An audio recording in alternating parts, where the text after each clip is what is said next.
Meski ditolak di mana-mana oleh masyarakat Aceh, namun sejumlah warga etnis Rohingya mengaku lebih memilih meninggal di Aceh daripada mereka harus kembali ke kamp pengungsian yang ada di Bangladesh.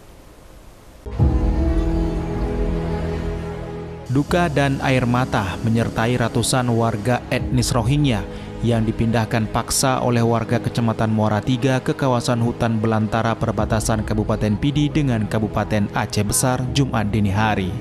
Sengatan hewan hutan mulai dari nyamuk hingga hewan melata, terpaan angin dan kelaparan kerap mengiringi langkah puluhan wanita, balita dan pria dewasa di hutan yang jauh dari pemukiman warga. Menurut pengakuan salah seorang wanita warga Rohingya, mereka terpaksa melarikan diri dari kamp di Bangladesh semata-mata untuk menyelamatkan nyawa. Bahkan mereka mengaku suaminya telah dibunuh di Bangladesh dan ia lebih baik meninggal di negara Indonesia daripada harus kembali ke kamp Bangladesh.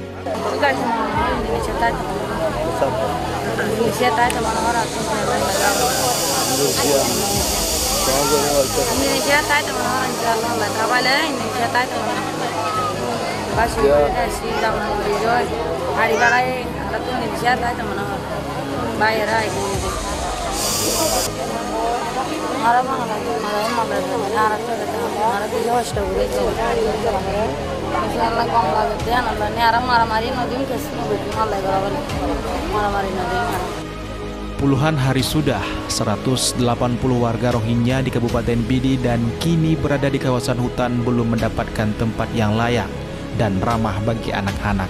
Bahkan kini mereka hidup terlunta-lunta dalam bayang-bayang ketakutan. Dari Kabupaten Aceh Besar, Syukri Syarifuddin, iNews melaporkan.